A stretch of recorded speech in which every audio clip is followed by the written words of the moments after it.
오늘의 주요 뉴스입니다. 미국 증시가 텍사스 인스트루먼트 등 일부 기업의 실적이 예상보다 나쁘지 않다는 소식에 상승했습니다. 다우지수는 전날보다 58.70포인트 오른 8174.73포인트로 마감했습니다. 미국의 소비자 신뢰지수가 사상 최저치를 기록하면서 유가가 급락했습니다. 뉴욕 상업거래소에서 3월 인도분 서부 텍사스산 원유는 9.1% 폭락한 배럴당 41달러 58센트에 거래를 마쳤습니다. 한국은행은 1월 소비자 심리지수가 84로 전월 대비 3포인트 상승했다고 발표했습니다. 하지만 절대적 수준에 비해선 여전히 낮아 소비 심리 악화 추세는 계속될 전망입니다. 경기 불황 여파로 2분기에는 상장사들의 매출액이 감소세로 반전할 전망입니다. 분기별 매출액이 마이너스로 돌아서는 것은 2003년 3분기 이후 5년 9개월 만입니다. 다음 달 말부터 재건축 아파트는 조합 설립 직후에 시공사를 선정할 수 있게 됩니다. 오는 8월 말부터는 재건축을 위한 안전진단이 2회에서 1회로 줄어듭니다. 안녕하십니까. 출발 샌증시의 임동석입니다. 어떻게 설 연휴들 즐겁게 잘 보내셨죠? 오랜만에 가족들과 정겨운 이야기 나누면서 연초에 세웠던 계획도 다시 한번 점검하고 또 이 의지도 보다 더 굳게 다지는 그런 좋은 시간으로 잘 활용하셨을 거라고 믿습니다. 올해 이렇게 즐거운 설 명절을 보내는 동안 미국에서는 이른바 피해 월요일로 한 주를 시작을 했다고 합니다. 바닥을 알 수 없는 경기 침체 때문에 각 기업들이 대규모 감원 소식을 통보했다는 소식인데요. 자, 이런 소식들이 전해지자 전 세계 또 한번 어두워지는 경제 그늘을 다시 한번 실감하는 그런 나날들을 보내고 있습니다. 자, 서울경제신문 국제부 문병도 기자를 연결해서 글로벌 증시의 자세한 소식을 정리해 보겠습니다. 안녕하십니까? 예, 안녕하세요. 네, 오늘 새벽 뉴욕 증시가 악화된 경기 지표에도 불구하고 이틀째 상승을 했군요. 자세한 소식 정리해 주십시오. 예, 그렇습니다. 뉴욕 증시가 악화된 경제 지표에도 불구하고 1% 정도 상승했습니다. 다우존스 지수는 58.70포인트 올라 8174.73으로 마감했고, 나스닥 지수는 15.44포인트 상승해 1504.90으로 거래를 마쳤습니다. S&P 500 지수 역시 9.14포인트 올라 845.71을 기록했습니다. 지수가 오른 것은 바닥론에 대한 기대가 확산된 데다 관심 종목의 실적이 최악은 아니라는 안도감이 반영됐기 때문입니다. 아메리칸 익스프레스의 지난해 4분기 순이익이 79% 급감했지만 우려했던 수준은 아니라는 평가가 나오면서 이날 주가가 9.7% 급등했습니다. 아멕스의 영향으로 다른 금융주인 시티그룹과 뱅크 오브 아메리카도 각각 6.6%, 8.3% 뛰었습니다. 미국 최대 철강사인 US 스틸이 지난해 4분기 순이익이 급등했다고 발표하면서 주가가 7.2%나 뛰었고, 미국 2위의 반도체 업체인 텍사스 인스트루먼트 역시 실적에 힘입어 2.8% 올랐습니다. 하지만 유럽 증시는 아이슬란드 집권 연정 붕괴 여파로 하락했습니다. 영국의 FTSE 100은 0.35% 하락했고, 독일과 프랑스 지수 역시 0.03%, 0.08% 내렸습니다. 중국 증시는 춘제 연휴로 어제 휴장했습니다. 네, 자, 주택과 소비 심리 등 여러 경제 지표가 상당히 좋지 않게 나오고 있다고 하는데요. 상황이 어느 정도입니까? 예, 이날 11월 주택가격지수와 1월 소비자 신뢰지수가 발표됐는데요. 두 개 모두 최악이라고 볼 수 있습니다. 스탠다드 앤스 푸어스 케이스실러 주택가격지수를 보면 20대 대도시의 지난해 11월 주택가격이 전년 동기에 비해 무려 18.2% 급락했습니다. 이는 2001년 이 지수가 발표되기 시작한 이래 최대의 하락폭인데요. 대공황 이후 최악의 경제 위기와 경기 침체 여파로 주택시장 부진이 심상치 않다는 것을 보여주는 것입니다. 11월 주택가격은 지난 2006년 중반 주택시장이 최고를 기록했을 때에 비해 25% 하락한 것입니다. 20개 도시 집값이 모두 하락했는데요. 피닉스가 1년 전에 비해 33% 추락했고, 라스베가스, 샌프란시스코 역시 32%, 31% 폭락했습니다. 1월 소비 심리도 최악인 것으로 나타났습니다. 민간 연구기관인 컨퍼런스 보드에 따르면 1월 소비자 신뢰지수가 37.7로 지수가 산정되기 시작한 지난 1967년 이후 최저치를 기록했습니다. 월가 전망치보다도 낮은 것인데요. 실업률이 치솟고 주택가격 추락이 거듭되면서 미국 경제의 70%를 차지하는 소비 심리가 가파르게 위축되고 있는 것으로 풀이됩니다. 네. 자, 극심한 경기 침체에 따라서 이제 국민들의 거센 퇴진 요구에 밀려서 이제 아이슬란드 집권당이 붕괴됐다는 그런 소식도 들려오고 있는데, 자, 이런 경제 위기가 어떤 정권의 위기로까지 확산되는 듯한 그런 모습을 보이고 있습니다. 자, 각국 정부가 이를 위해서 총력전을 벌이고 있죠. 네, 그렇습니다. 실업난으로 민심이 갈수록 흉흉해지고 있는 데 따른 것인데요. 영국 정부는 경제 위기로 고전 중인 자동차 업계를 지원하기 위해 23억 파운드에 달하는 지원책을 발표했습니다. 피터 만델슨 산업장관은 이날 자동차 산업을 지원하기 위해 유럽 투자은행으로부터 최대 13억 파운드의 차관을 받을 수 있도록 보증하고 친환경 차량 개발을 도와주기 위해 추가로 10억 파운드에 대해 보증을 제공하겠다고 밝혔습니다. 한편 미국 공개시장위원회 FOMC가 27일 이틀간의 일정으로 개최됐는데요. FOMC는 작년 12월 정례 회의에서 기준금리를 0%에서 0.25%로 사상 최저 수준으로 낮췄는데 미국의 경제 침체 상황이 좀처럼 개선될 조짐을 보이지 않음에 따라서 이번에도 이를 그대로 유지할 것으로 예상됩니다. 지난 20일 출범한 버락 오바마 행정부도 금융개혁에 박차를 가할 것으로 전망됩니다. 금융개혁의 키워드는 전방위 규제라고 볼 수 있는데요. 시장 만능과 탈규제가 현재 금융위기와 경제 난국을 몰고 온 장본일이라는 게 오바마 행정부의 시각입니다. 뉴욕타임즈는 이와 관련해서 오바마 행정부가 연방준비제도 이사회에 광범위한 감독 기능을 부여하고 신용평가기관과 헤지펀드, 모기지은행에 대해서는 규제를 대폭 강화하고 파생상품의 거래 투명화에 나설 것이라고 보도했습니다. 네. 자, 유가가 3주 만에 최대폭으로 하락을 했다고 하는데요. 이와 같은 하락의 원인은 어디서 찾아야 될까요? 국제 유가가 경제 지표 악화에 따른 수요 감소 우려로 폭락했습니다. 뉴욕 상업거래소에서 거래된 서부 텍사스산 원유 3월 인도분은 전일 대비 배럴당 4.15달러 떨어져 41.58달러를 기록했습니다. 이는 지난 7일 12.2% 하락한 이후 3주 만에 최대 낙폭입니다. WTI 가격은 올 들어서만 6.6% 하락했습니다. 런던 선물시장에서 거래된 3월 인도분 브렌트유도 2.51달러, 5.3% 하락해서 배럴당 44.45달러를 기록했습니다. 유가가 하락한 것은 이날 발표된 소비자 신뢰지수가 최악을 기록한 데 따른 것으로 보이는데요. 미국 에너지정보청이 28일 발표할 주간 석유 재고 역시 5주 연속 증가하면서 2007년 8월 이후 17개월 만에 가장 높은 수준을 기록할 것으로 전망되고 있습니다. 한편 달러화는 악화된 경제 지표를 반영해서 유로화와 엔화 대비 약세를 기록했습니다. 달러 유로는 1.3178달러, 엔달러는 88.90엔을 기록했습니다. 네, 지금까지 글로벌 경제 소식을 서울경제신문 문병도 기자와 함께 정리해봤습니다. 오늘 도움 말씀 고맙습니다. 예, 고맙습니다.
네, 오늘의 투자 전략 시간을 이어가겠습니다. 대신증권 투자전략팀의 성진경 팀장과 함께하겠습니다. 안녕하십니까? 예, 안녕하십니까?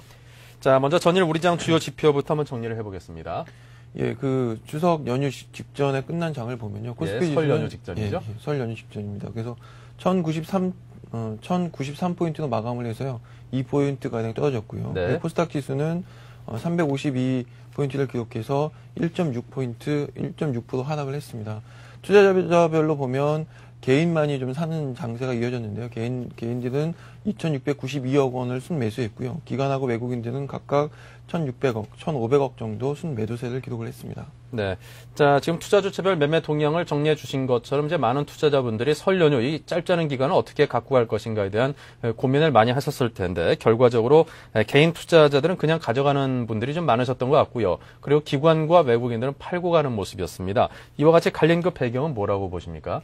예, 일단 가장 크게는 현재 그 경기 상황 그리고 이제 기업 실적에 대한 투자자들의 판단이 좀 달랐다라고 보여지고요.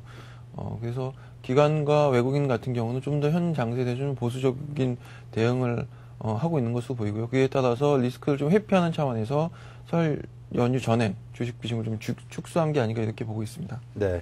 자, 지난주 금요일장에서 이제 1100선이 무너졌습니다. 자, 그 배경은 어떻게 봐야 될까요? 예, 가장 큰 것은 국내외 기업들의 실적 악화가 주요했다라고 보여집니다. 국내 기업들 같은 경우에서는 삼성전자가 예상치를 훨씬 밑도는 어닝 쇼크를 기록하면서 주가의 하락 압력을 작용했고요. 또한 미국 쪽이나 유럽 쪽에서는 금융주의 실적 악화가 대두되면서 제2의 금융 위기가 다시 불거지는 것이 아니냐 이런 우려감이 작용하면서 글로벌 증시도 약세를 보인 것이 우리 시장의 1100선 붕괴의 기본적인 원인을 제공했다 이렇게 보고 있습니다. 네, 이 기업들의 실적이 좋지 않을 것이다라고 누구나 예상을 했었고, 그리고 삼성전자 역시 뭐 상당히 좀 큰 폭의 손실을 낼 것이다라는 그런 예상들이 있었습니다만, 이제 그 폭이 문제였던 것 같습니다. 시장에서 뭐 일부 어떤 전문가들은 한 2배 이상 많이 났다, 뭐 그렇게 표현을 하신 분들도 있고 보니까 만만치 않은 실적이었던 것 같습니다.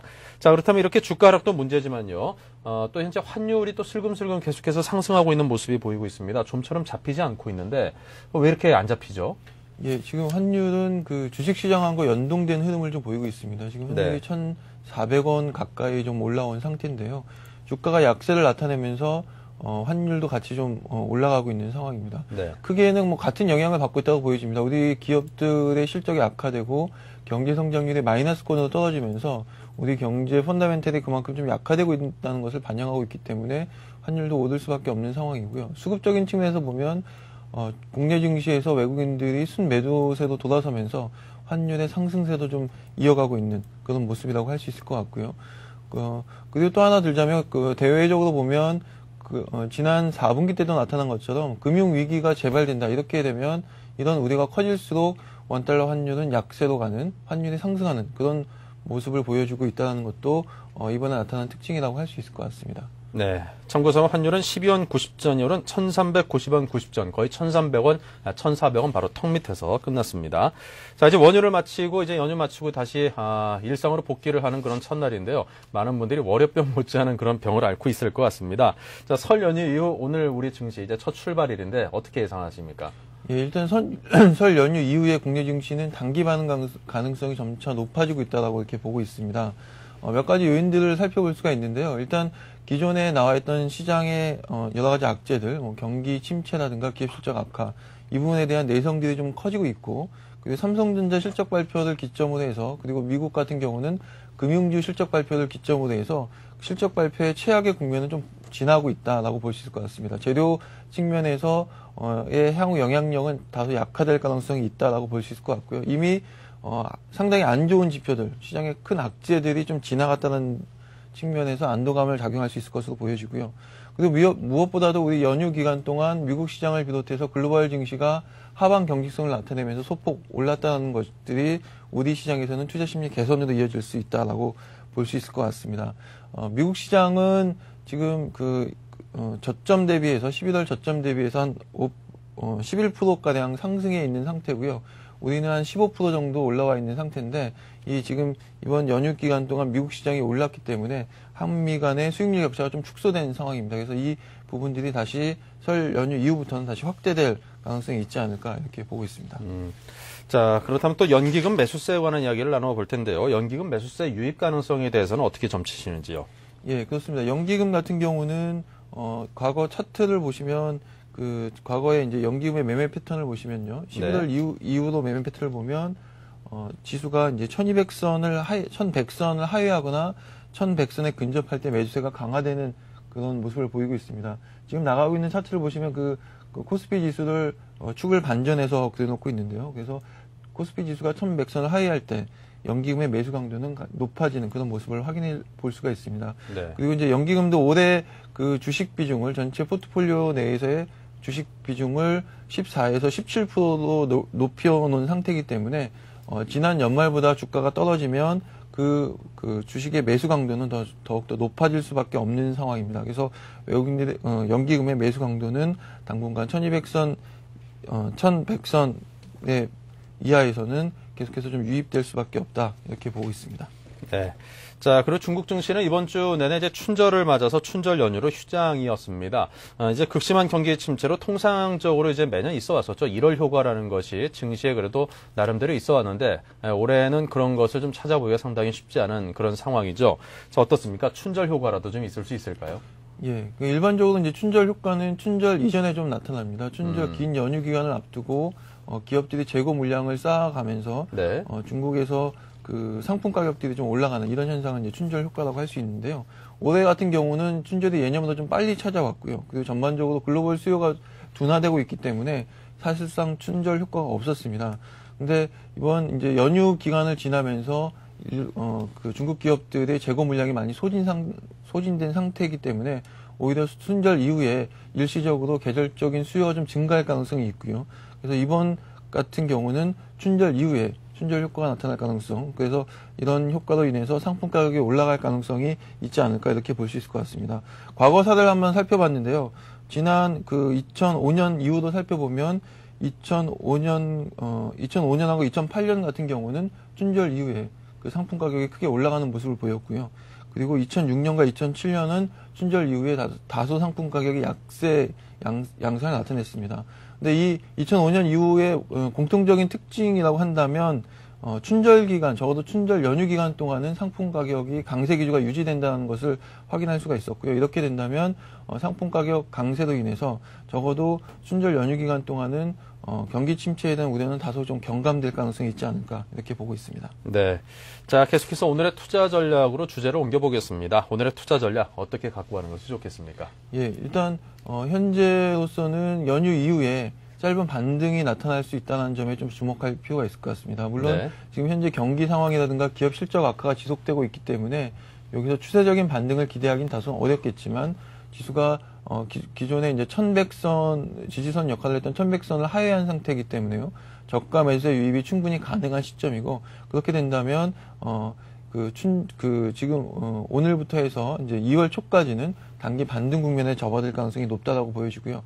이 국면에서 지수가 안정을 찾게 된다면 투자 주체별로 치열한 그 수익률 확보 경쟁이 이제 접어들 걸로 보입니다. 특히 이제 기관 투자자들이 수익률을 높이기 위한 여러 가지 다양한 전략들이 구사될 텐데요. 그래서 기관 투자자들이 관심을 갖고 있는 종목들 중심으로 해서 시장 대응을 할 필요가 있을 것 같습니다. 네. 자, 그렇다면 지금 시장이 그래도 뭐 나름대로 동시효과 상황을 슬쩍 보니까 오늘 시장 출발 상황이 나쁘지 않을 것 같습니다. 상당히 많은 수의 종목들이 오늘 상승세의 흐름을 탈 가능성이 좀 있어 보이는데요. 자, 이런 시장 상황에서 추천해 주실 만한 종목군을 좀 짚어주시죠. 예, 말씀드린 것처럼 기관 투자자들의 수익률이 요새 상당히 좀 좋게 나타나고 있고요. 네. 실제로 기관 투자자들이 매수하고 있는 종목들이 높은 수익률을 거두고 있습니다. 그래서 기관들이 어떤 업종 그리고 어떤 종목들을 사고 있는지 그리고 기관들의 매수세에 비해서 지금까지 상승폭이 적었던 그런 종목들에 대한 관심을 가질 필요가 있을 것 같습니다. 업종별로 보면 기관 투자자들은 시가총액 대비해서 조선업종, 자동차, 화학에너지, 정보통신, 증권업종을 순매수세를 강화하고 있는 상황이고요. 반면에 필수 소비재, 철강, 금융, 제약, 바이오 등 같은 업종은 순매도를 하고 있습니다. 그리고 실제로 많이 오른 종목들을 보면 앞서 말씀드린 기관이 사고 있는 업종 중에서 큰 폭의 상승세를 나타내고 있는 종목들이 많이 있습니다. 네. 대표적으로 조선 업종에서는 현진 소재라든가 대우조선해양 이런 종목들이 좀 많이 올랐고요. 석유화학에서는 한화라든가 한화석화 이런 종목들이 많이 올랐습니다. 근데 기존의 주가 상승률 기관들의 매수세에 비해서 상대적으로 수익률이 적었던 업종들에 관심이 필요할 것으로 보이는데요. 대표적인 종목으로 이제 남해화학, 삼성 SDI, 우리투자증권, 디지텍 시스템, SK케미칼, STX 엔진 등을 들 수 있을 것 같고요. 전반적으로는 기관들의 관심이 높은 화학, 증권, 인터넷 등의 업종에 대해서 관심이 필요할 것으로 보입니다. 네, 기관들의 관심이 집중되고 있는 화학과 인터넷 등등 그런 업종들에 좀 관심을 집중하라 이런 주문을 해주셨습니다. 자, 이번 주에는 국내에 또 어떤 주요 기업들이 실적 발표를 하기로 예정이 되어 있습니까? 예, 이번 주에 지난주에는 이제 큰 기업들이 많이 발표가 됐지만요. 이번 네. 주에는 이제 기업들 실적이 나오는데요. 오늘이죠. 현대모비스가 실적을 발표하고요. 네. 그리고 내일은 한국전력, 고려아연, 대한제강, LG텔레콤, 휴맥스 등이 실적을 발표합니다. 그리고 금요일에는 많은 기업들이 나오는데요. 대표적으로 이제 중공업 관련 조선주들의 실적이 많이 있습니다. 현대중공업, 삼성중공업, 대우조선해양 이런 그 중공업들 조선주의 실적이 발표가 되고요. 그리고 LG화학, 신한지주, KTF, 그리고 삼성화재, 현대해상, LIG 손해보험, 대우증권, 삼성증권 같은 보험 금융주의 실적도 발표가 예정이 되어 있습니다. 네, 이게 업종을 총망라해서 우리나라를 대표하는 주요 기업들의 실적 발표가 줄줄이 예정돼 있다고 하는데, 자, 뭐 실적이 그렇게 아주 이렇게 나쁘게 나오진 않겠지 하는 그런 기대감도 그냥 좀 가져볼 수 있을까요? 예, 현재 지난주까지 해서 발표된 실적 악화 부분들이 많이 좀 시장에 영향을 줬던 게 사실이고요. 네. 그리고 실적이 안 좋았던 기업들은 이미 좀 실적을 좀 발표한 상태라고 볼 수 있을 것 같고요. 이번 주에 발표될 기업들의 실적은 그나마 좀 양호한 정도, 그리고 시장 전망치를 충족시키는 정도의 실적이 좀 나올 걸로 보여집니다. 물론 이번 실적 발표 이후에 또다시 기업들의 실적의 하향 조정, 뭐 이런 부분들은 피해가기는 어렵겠지만, 지난주처럼 어닝 쇼크로 해서 시장의 분위기를 시장을 흔드는 그런 모습은 나타나지 않을 걸로 이렇게 전망을 하고 있습니다. 네. 자, 좀 기대를 해보도록 하겠습니다. 지금까지 대신증권 투자전략팀의 송진경 팀장과 함께 이야기 나눴습니다. 고맙습니다. 네, 감사합니다.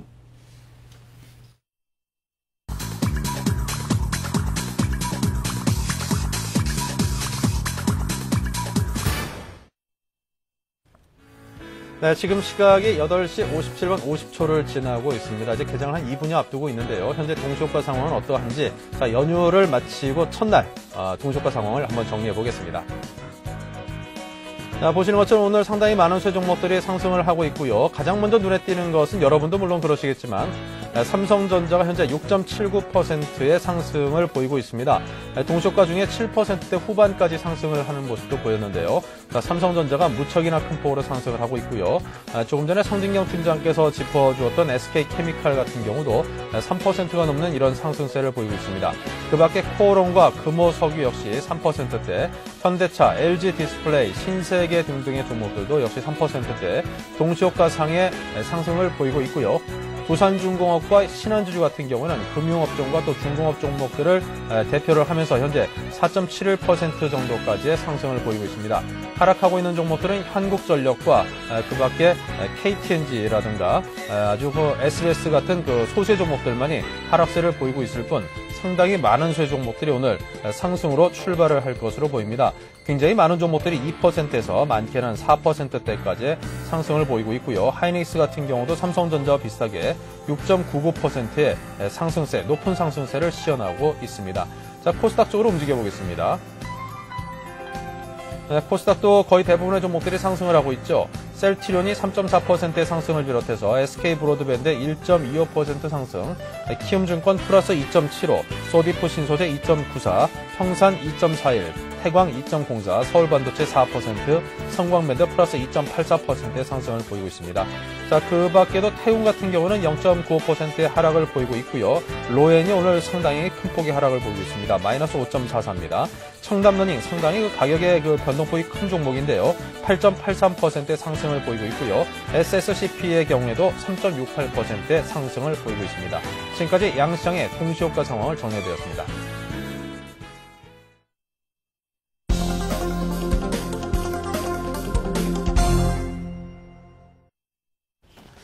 네, 오늘 동시효과 상으로 그동안 실적으로 관련해서 우리 시장에 쇼크를 줬던 삼성전자가 무척이나 큰 폭의 상승을 보이는 그런 분위기를 보여드렸는데요. 자, 개장시 효과에서도 이 분위기가 이어지고 있는지 한번 개장시 효과를 중심으로 다시 한번 짧게 살펴보겠습니다.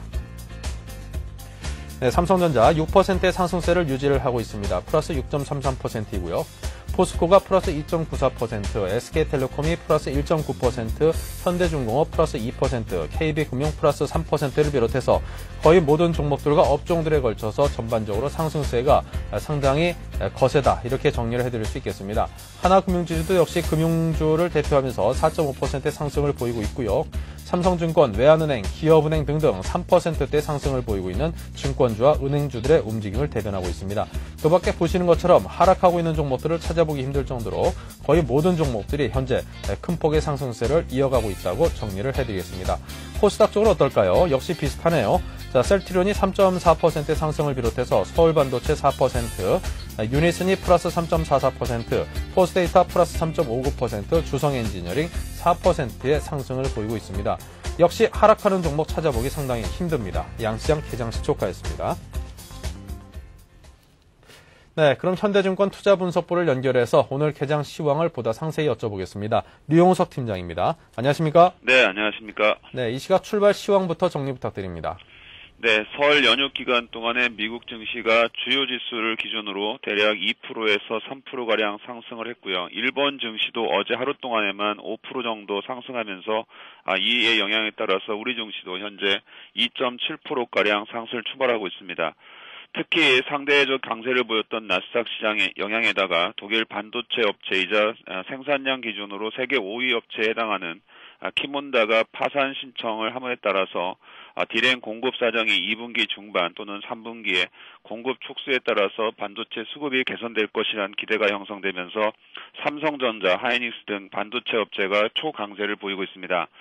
설 연휴 기간 동안 미국 증시는 캐터필러나 아멕스카드 등 실적 악화와 함께 홈디포 그리고 GM 등이 대량 감산의 소식이 있었지만은 통화량 증가에 따른 미국 경기 지수가 6개월 만에 첫 상승을 하고요.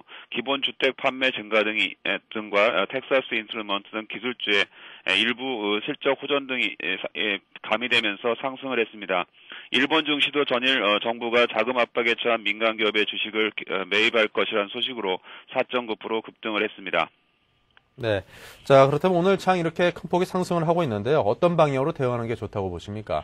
예, 오늘 우리 증시는 장 초반 상승세가 장 후반까지 유지되는 가운데 지수 1100 안착 시도와 함께 그동안 있었던 하락 추세를 단절할 수 있는 계기가 될 것으로 보여집니다. 특히 오늘 밤 미국에서 열리는 FOMC에서 추가적인 대책 등이 강구될 수 있고요. 특히 오바마 새 정부가 부실 자산의 매입을 적극적으로 처리하기 위해서 배드뱅크 설립을 적극 추진하고 있는 소식 등이 호재로 작용할 가능성이 높아 보입니다. 한국은행이 발표한 1월 소비자 지수가 소폭이나마 개선되면서 국내 경기 및 소비에 대한 심리가 최악을 벗어날 수 있다는 점도 부분적으로 오늘의 상승을 측면 지원할 것으로 예상이 됩니다. 다만 키몬다 효과 외에 키몬다 효과는 삼성 일부 자동차를 제외하고는 이렇다 할 경기나 실적 측면에서 모멘텀을 발견하기 어렵다는 점에서 상승 지속성은 여전히 시장의 심리로 남아있을 가능성이 높습니다. 주후반에 특히 발표될 수 있는 국내 산업생산 등 실물 지표와 1월 수출 지표 그리고 미국의 4분기 실적 발표 등에 대한 부담으로 인해서 주후반 이후에는 다소 상승 분위기가 꺾일 가능성은 있어 보입니다. 네. 자, 오늘 장의 코스피는 3.15%가 상승해서 1127포인트이고요. 코스닥은 2.25% 상승한 360포인트입니다. 무척이나 큰 폭의 상승세를 보여주고 있습니다. 네. 자, 어떤 종목들과 업종들의 관심을 기울여 볼까요? 예, 오늘은 단연 삼성전자, 하이닉스 등 반도체 주식과 이와 관련된 부품주일 것으로 보여집니다. 특히 오늘 하이닉스 같은 경우는 일반 공모를 했던 일반 개인 물량이 오늘부터 공매도가 가능해서 수급과 함께 전반적으로 하이닉스에 대한 관심이 높을 것으로 보여집니다. 키몬다의 파산 보호 신청은 결국 청산으로 갈 가능성이 매우 높기 때문에 단기적으로 반도체 물량의 시장에 나옴에 따라서 디램 가격이 하락할 압력은 있지만 키몬다가 가지고 있는 전 세계 웨이퍼 기준 물량이 11% 정도 2분기 이후에 감소한다고 예상된다면 전체적으로 반도체 공급은 2분기 이후에는 4% 정도 감소해서 전반적으로 반도체 수급에 큰 호재가 될 가능성이 높다 보입니다. 따라서 삼성전자, 하이닉스 등이 상승에 가담한다면 전반적으로 심리가 좋아질 수 있고 이에 따라서 증시가 조금은 더 안착할 수 있다는 점에서 하이닉스, 삼성과 등 반도체 주식에 대한 좀 더 주의를 기울여야 할 것으로 보여집니다. 네, 하이닉스와 같은 반도체 관련주에 주의를 기울이라는 그런 조언을 해주셨습니다. 자, 지금까지 현대증권 류용석 팀장과 함께했습니다. 고맙습니다. 네, 감사합니다.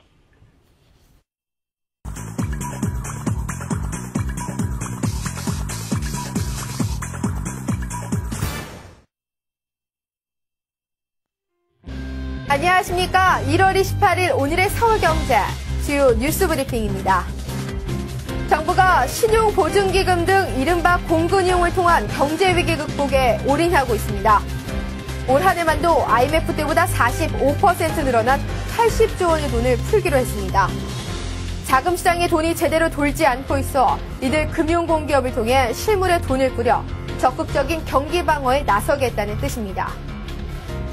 금융위기로 촉발된 경제위기가 급기야 세계 각국의 정치 및 사회 불안을 증폭시키기 시작했습니다. 이미 아이슬란드에서는 집권 연정이 붕괴됐으며 각국 집권당의 위상도 바닥으로 떨어지고 있습니다. 국내도 경기 침체 공포가 사회 문제로 번지는 디트라우마 현상이 현실화될 조짐을 보이고 있습니다. 한국이 금융선진국 클럽으로 불리는 금융안정포럼에 가입합니다. 국제금융체제 개선과 세계적 경기 침체에 대응하는 한국의 위상도 크게 높아지게 됐습니다. 또 한미통화스와프 협정 기간을 최장 2년까지 연장하는 방안도 미국 측과 긍정적인 방향에서 협상하고 있는 것으로 전해졌습니다. 한국 금융산업 발전 모델로 꼽히는 스페인 산탄데르 은행이 국내 시장에 본격 진출합니다. 금융위는 산탄데르 은행이 한국에 진출하는 이유로 국내 금융시장과 은행업 관련 정보 수집 및 본점과의 연락 기능 등을 제시했다고 전했습니다. 우리 금융산업에도 적지 않은 변화를 몰고 올 것으로 예상됩니다. 버락 오바마 미국 대통령이 녹색 성장에 시동을 걸었습니다. 오바마 대통령은 고연비 차량을 개발하고 미국의 대외 에너지 의존도를 낮추는 내용의 행정명령을 발표했습니다. 환경단체는 일제히 환영의 뜻을 밝혔지만 경제 회복을 지연시킬 것이라는 우려도 나오고 있습니다. 여권이 3대 부동산 규제를 이달부터 단계적으로 폐지하는 방안을 검토 중입니다. 한나라당은 최근 정부 관계자들과 당정회의를 갖고 분양가 상한제 폐지와 지방 미분양 아파트 양도소득세의 한시적 면제를 우선 추진하기로 가닥을 잡았습니다. 시중은행 5곳이 신용보증기금에 특별 출연해 중소기업 대출 지원액을 6조 원 늘리기로 했습니다. 은행들은 각각 1,000억 원씩을 출연하며 신보는 이 출연금의 12배까지 중소기업을 보증합니다. 은행 입장에선 부실 위험도가 낮아져 중소기업 대출을 늘릴 수 있을 전망입니다. 지난 2년간 지속된 세계 반도체 업계의 치킨 게임이 마침내 막을 내릴 전망입니다.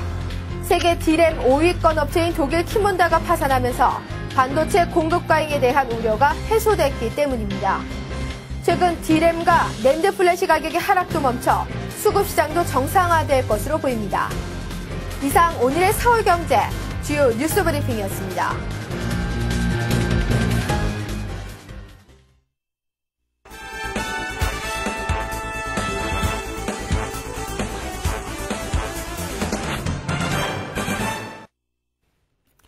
네, 뉴스 따라잡기 시간입니다. 서울경제신문 이상훈 기자와 함께하겠습니다. 안녕하십니까? 안녕하십니까? 네, 설 연휴 즐겁게 잘 보내셨죠? 예, 덕분에 잘 즐겁게 보냈습니다. 예.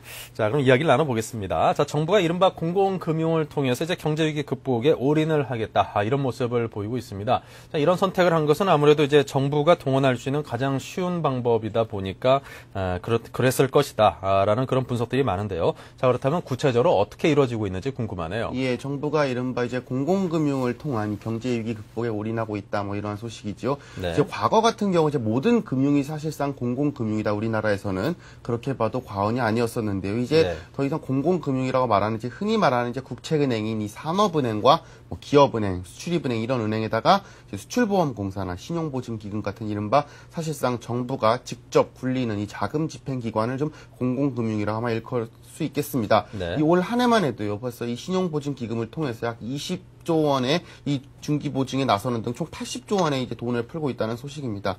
벌써 이 지난 98년 이 국제통화기금 IMF 사태를 극복하기 위해서 이 공적 자금으로 투입해서 한 55조 원과 비교를 하면 이제 벌써 한 45%가량이 늘어난 액수입니다. 좀 표를 보면서 좀 자세히 설명을 드릴 수 있겠는데요. 이 국책은행인 이 산업은행과 기업은행, 수출입은행이 벌써 30조 원에서 많게는 40조 원 이상을 이 금융지원에 이미 쏟아부었고요. 뭐 수출보험공사가 170조, 신용보증기금과 기술보증기금이 합쳐서 50조 원 이상을 쏟아부고 전체 합해서 약 365조 원의 돈이 이 공공금융을 통해서 유동성으로 지원이 되고 있다. 이렇게 말씀을 드릴 수 있겠습니다. 이 뭐니 해도 이렇게 공공금융으로서 이 유동성이 풀리는 가장 큰 이유는 이제 당연히 이 실물경제, 특히 민간 부분의 위축과 이 연관을 시킬 수 있을 겁니다. 이 한국은행이 벌써 몇 달째 금융권에 무차별적으로 돈을 풀고 있지만요. 이 자금시장 경색이 계속되면서 벌써 200조 원이 넘는 돈이 실물로 흘러가지 않고 뭐 100조 원 이상이 MMF에 몰리고 이런 식으로, 아니면 또 환매 조건부 채권 이른바 RP 매매를 통해서 이게 중앙은행에서 풀린 돈이 다시 중앙은행으로 돌아오는 이런 좀 악순환적인 현상이 계속되고 있지 않습니까? 이 정부가 뭐 은행권의 중소기업 대출을 계속 압박을 하고 있지만은요, 은행은 지금 자체 건전성 지표라고 할 수 있는 이 BIS 비율 맞추기에도 급급한 상황이니까요. 정부가 언제까지나 이 민간 금융을 통해서 할 수가 없으니까 이제 공공금융을 통해서 이러한 유동성 확보에 나서고 있다. 이렇게 말씀을 드릴 수 있겠습니다. 이 10년 전 IMF 사태 때와는 좀 많이 다른 모습이라고 할 수 있겠는데요. 이 IMF 때 같은 경우는 뭐 주요 그룹들이 줄줄이 도산을 하자 아무래도 정부가 이제 은행권을 앞세워서 뭐 또 은행권조차도 이제 구조조정에 적극적으로 나서는 모습이었는데요. 지금은 이제 경기 전반이 워낙 급속도로 이제 하락하면서 금융부실 우려가 점점 강해지고 있으니까요. 현재로서는 뭐 일부 특정 부실한 은행이나 부실한 기업과 싸우는 게 아니라 경제 전체와 싸워야 된다. 이러한 상황이라고 좀 말씀을 드릴 수 있겠습니다. 네. 자, 이 시장 곳곳에서 필요로 하는 유동성 공급을 위해서 이제 공공금융을 적극적으로 활용을 하고 있는데, 자, 그럼에도 불구하고 지금 돌아가는 상황을 보는 그 결과에 있어서는 부정적으로 보는 시각도 상당히 많습니다. 네. 자, 유동성 공급과 함께 업계에 대한 어떤 구조 조정도 필수적으로 함께 병행되어야 한다는 그런 목소리가 분명히 있는데요. 네, 그렇습니다. 이제 최근 들어서 이제 한국은행이 뭐 RP 매입을 통해서 유동성 공급을 하면서요, 뭐 금리가 좀 어느 정도 내려가고 있고요. 또 네. 시중 부동자금이 일정 부분 이제 우량 회사채 쪽으로 이렇게 흘러가는 이런 긍정적인 모습을 볼 수가 있습니다. 하지만 아직까지도 이 대부분의 대기업이나 이 중견기업 회사채 시장이 여전히 얼어붙고 있는 상황이고요. 중소기업 같은 경우는 사실상 이 은행이 유일한 자금 조달 수단이라고 말씀을 드릴 수 있겠는데, 이런 은행에서조차 아직까지도 외면을 받고 있는 상황입니다. 여전히 정부가 공공금융을 통해서 자금을 풀고 있지만 이 자금 시장의 아랫목만 일부 덮여졌지 윗목은 여전히 차디찬 한겨울이다. 이렇게 말씀을 드릴 수 있겠습니다. 이것 때문에 이제 전문가들은요, 무엇보다도 현재 지금 중요한 것은 유동성 공급과 함께 이 기업 구조 조정의 시기도 좀 놓치지 말아야 된다. 좀 금융권에게 돈만 지원해서 될 일이 아니라 이 기업들의 구조 조정도 어느 정도 뒤따라야 한다. 이렇게 지적을 할 수 있습니다. 자칫 이번에 이 유동성을 공급해 주는 게 자칫 헛돈을 쓸 수 있다. 이러한 우려가 점차 커지고 있기 때문입니다. 이 기업 옥석 가리기가 병행되지 않으면요, 돈을 아무리 쏟아부어도 이 자금 시장 경색은 결코 해소되지 않을 것이다. 이런 경우가 계속될 경우 이 금융권의 대출 기피가 지속이 되고요. 또 중견기업이나 이 중소기업 자금 조달은 그만큼 힘들어질 수밖에 없다는 분석입니다. 이 IMF 사태 당시 좀 교훈을 돌이켜봐도요, 이런 향후 부실 문제도 좀 어느 정도 대비를 해야 된다. 이러한 지적이 힘을 얻고 있는 상황입니다. 이 금융공기업이 아무리 대출 등의 지원책을 확대하게 되면은 이 필연적으로 부실 문제가 아무래도 발생할 수 있지 않겠습니까? 네. 이 경기 침체기에 이 대출과 보증서 발급을 늘린 만큼 향후 이런 업체들이 부도가 날 경우 이 대손 충당금을 추가로 적립해야 되는데, 아무래도 이 금융기관이 상당한 부담을 다시 한번 떠안게 되는 이런 결과를 초래할 수가 있는 겁니다. 또 계속되는 무분별한 이런 투자 확대도 어떻게 보면은 경영에 큰 부담이 질 수밖에 없다. 이렇게 말씀을 드릴 수 있기 때문입니다. 네. 자, 그리고 한국이 금융 선진국 클럽으로 이제 가는 그 불리우는 금융 안전 포럼에 가입을 한다고 하는데, 구체적으로 어떤 내용이고 또 그 의미가 남다를 것 같은데요. 예, 금융 선진국 클럽이라고 부르는 이른바 금융 안정 포럼이라고 있습니다. 영어 약자로 FSF라고 불리는데요. 여기에 한국이 가입했다고 하는 소식이 이번 명절에 들려왔습니다. 이미 한국은 이 영국과 브라질과 함께 이 G20 이 의장국으로서 활동을 하고 있는데요. 이번 금융안정포럼 가입까지 더해지면서 이 국제금융체제 개선과 함께 세계적 경기 침체에 대응하는 이 한국의 위상도 크게 높아지게 됐다. 이러한 좀 반가운 소식입니다. 이 정부에 따르면은요, 이 신재윤 차관보가 이 비공개로 지난 설 연휴인 25일에 이 미국 워싱턴으로 출국을 해서 이 미 재무부 고위 관계자 및 또 버락 오바마 행정부의 유력 인사들과 잇따라 접촉을 했다고 합니다. 이 자리에서 이제 우리나라의 FSF 가입과 함께 이달 말 영국 런던에서 열릴 이 G20 재무차관회의 주요한 의제들을 좀 논의를 했다고 합니다. 이 재정기획부의 한 고위 관계자에 따르면은요, 이 우리나라의 FSF 가입을 미국 측과 이 최종 협의에서 사실상 확정된 것으로 안다. 이렇게 밝힌 상황입니다. 이 향후 이 국제금융시장의 글로벌 감독기구 역할을 하게 될 이 FSF, 이 금융안정포럼 같은 경우는요, 현재 이 G7과 함께 네덜란드, 스위스, 호주, 싱가포르, 홍콩 등 총 19개 국가로 이루어진 이 금융선진국 모임이다. 이렇게 말씀을 드릴 수 있겠습니다. 이 지난해 12월 G20 정상회의에서는요, 오는 3월 말 이전에 이 FSF 회원국들을 신흥개발도상국으로 확대한다는 방침을 이미 세운 바 있는데요. 그중에 첫 첫 번째로 우리나라가 가입이 됐다고 말씀을 드릴 수 있는 것입니다. 이 또 하나는 좀 반가운 소식인데요. 이 한미 통화 스와프 협정 기간을 최장 2년까지 연장하는 방향도 이 미국 측과 긍정적인 방향에서 협상하고 있는 것으로 전해진 상황입니다. 이 지난해 맺은 이 한미 통화 스와프 협정 같은 경우는요. 시한이 총 6개월이었습니다. 이것 때문에 오는 4월 30일이면 이 연장이 끝납니다. 이것 때문에 과연 4월이 지나고 5월에 들어가면은 우리나라 좀 환율 시장이 다시 한번 불안해서 요동을 치지 않을까 이런 우려가 점차 높아진 게 사실인데요. 이 한미 통화 스와프 협정을 최소 6개월에서 최장 2년까지 연장할 수 있는 방안도 현재 논의해서 미국 측이 긍정적으로 검토한다는 의사를 보인 것으로 현재 알려진 상황입니다. 이 청와대의 한 관계자는요, 이 신 차관보가 2차 G20 정상회의에 앞서서 이달 말 런던에서 열리는 이 G20 재무차관회의 전까지 워싱턴에 머물면서 이 미국 측과 이 의제들에 대해서 다양한 협의를 할 것이라면서 이 워싱턴에서 미국 측과 곧장 런던으로 이동해서 이 금융협력을 위한 양국 간 관계를 보다 돈독히 할 것이다. 이런 좀 희망적인 메시지를 전한 상황입니다. 뭐 글로벌 금융위기를 맞아서요. 한국이 지금 전 세계 이 금융의 컨트롤 타워에서 일정 부분 역할을 한다는 점 분명히 뭐 좋은 모습이라고 할 수 있겠는데요. 이런 모습과 더불어서 실질적으로도 앞으로 좀 계속적으로 좀 좋은 역할을 하게 되기를 하는 또 국민의 바람이 있을 겁니다. 네. 자, 그럼 기대를 좀 가져보도록 하고요. 자, 오바마 미 대통령이 본격적인 업무에 돌입을 하면서 이제 앞으로 향후 취할 경제 정책이라든가 금융 정책 등에 대해서 이제 전 세계에 관심이 모아지고 있습니다.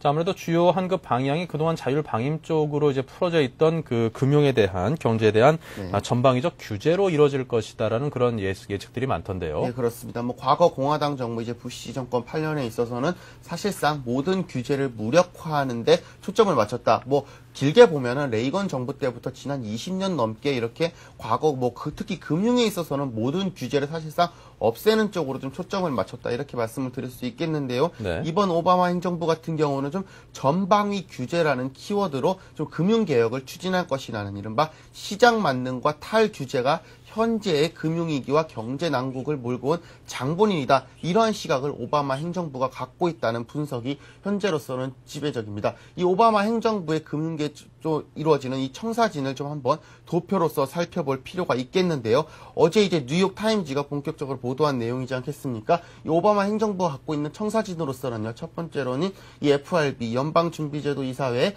광범위한 감독 기능을 부여한다. 이러한 내용이고요. 또 하나는 신용평가사와 헤지펀드 등에 대한 규제를 강화하고 또 금융기관 CEO에 대한 보수를 규제하면서 이 파생상품 거래에 대해서 투명성을 좀 강화한다. 이러한 내용으로 좀 골자가 맞춰져 있습니다. 좀 하나하나 구체적으로 저희가 살펴볼 필요가 있습니다. 뭐니뭐니 해도 이번 금융안의 가장 제일성은요. 이 연방준비제도이사회 FRB에게 광범위한 이 감독 기능을 부여하고 신용평가기관과 헤지펀드 또 하나는 모기지 은행에 대한 규제를 강화하고 또 파생상품의 거래 투명화 등이 아마 담길 것이라고 합니다. 뭐니뭐니 해도 이제 가장 큰 문제로 하나로 꼽히는 것이 바로 이 신용평가기관과 또 평가를 당하는 당사자인 이 금융기관과의 검은 유착 관계를 차단하기로 했다. 이러한 이야기입니다.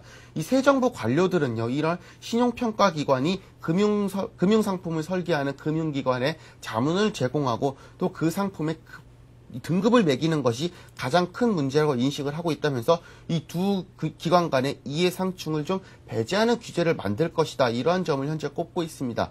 이미 지난 10월달 청문회에서 일부 이 신용평가기관에서 우리는 이익을 위해서 악마에게 영혼을 팔았다. 이러한 것이 좀 전 세계적으로 크게 알려지지 않았습니까? 예. 이러한 연장선상에서 좀 규제를 강화하겠다. 이러한 좀 해석으로 좀 저희가 해석을 해볼 수 있겠습니다. 또 하나는 이제 감독 사각지대에 방치돼 있었던 이 헤지펀드가 좀 규제 우산 안으로 좀 어느 정도 들어간다. 이러한 소식이고요. 또 이번에 파산한 리먼 브러더스 회장이 재산을 빼돌렸다는 의심을 받으면서 이 모럴 해저드 문제가 본격적으로 제기가 되고 있는데 네. 이러한 좀 초점에서 이 금융기관 최고 경영자들의 보수뿐만 아니라 이들의 연봉 제한 규정 또 정부의 지원금을 상환할 때까지 보유한 주식을 매각하는 금지하는 방향까지 좀 어느 정도 이 CEO들에 대해서도 좀 규제를 강화하는 모습을 향후 좀 내뱉을 수 있겠다 이렇게 말씀을 드릴 수 있겠습니다. 네. 자, 우리 경제팀 얘기도 해봐야겠죠. 이제 윤증현 경제팀의 인사청문회를 마치면 공식적으로 출범을 하게 됩니다. 앞으로 그 역할에 상당히 관심이 가고 있고요. 또 실질적인 어떤 경제 컨트롤 타워 역할을 할 수 있을 것인가. 자, 이에 대해서도 좀 의견이 갈리는 것 같더라고요. 예, 이제 미국 경제팀을 살펴봤으니까 우리나라 이제 본격적으로 설 이후에 출범할 경제팀도 한번 살펴볼 필요가 있겠습니다. 네. 일단 뭐 윤중현 장관 내정자는 뭐 강만수 전 장관보다 일단은 나은 환경에 있다는 분석입니다. 뭐 국민 대다수가 사상 최악의 경기 침체를 각오하고 있는 만큼 조금만 잘해도 이제 좋은 평가를 받을 수 있는 예. 이러한 좀 유리한 환경에 처해져 있다는 게 이제 전문가들의 분석입니다. 뭐 현 시점에서 이제 윤 내정자의 가장 큰 이점은 안팎의 이 태클로 인해서 좀 불필요한 소모전을 벌이지 않아도 된다는 점, 이 점이 좀 가장 큰 장점으로 꼽힐 수 있겠습니다. 뭐 또 하나는 임명 초기부터 계속 계속 나왔던 이야기지만요.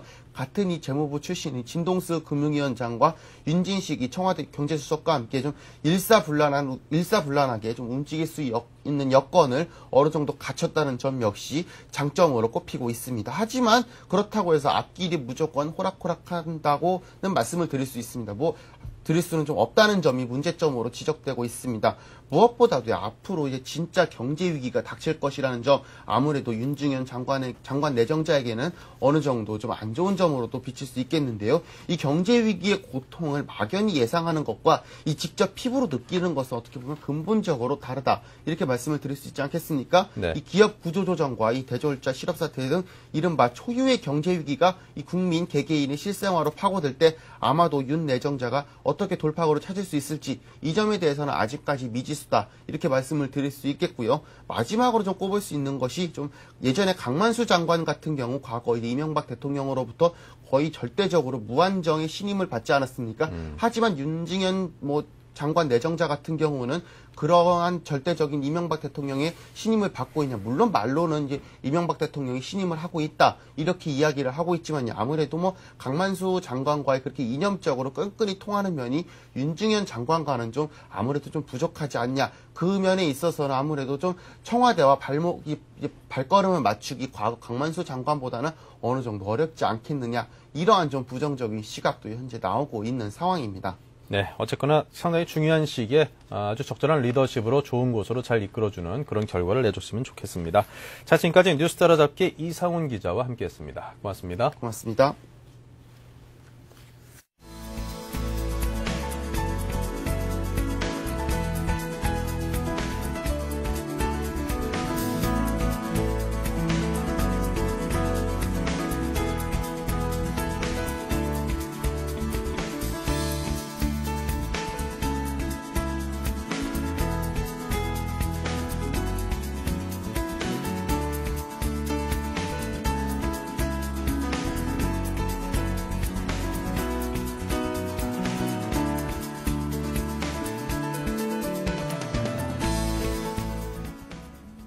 네, 오늘 설 연휴가 지나고 우리 증시 상당히 좋은 모습을 보이고 있는데요. 자, 지금 양시장의 그 시장 상황을 정리해드리면서 인사말을 가름을 하겠습니다.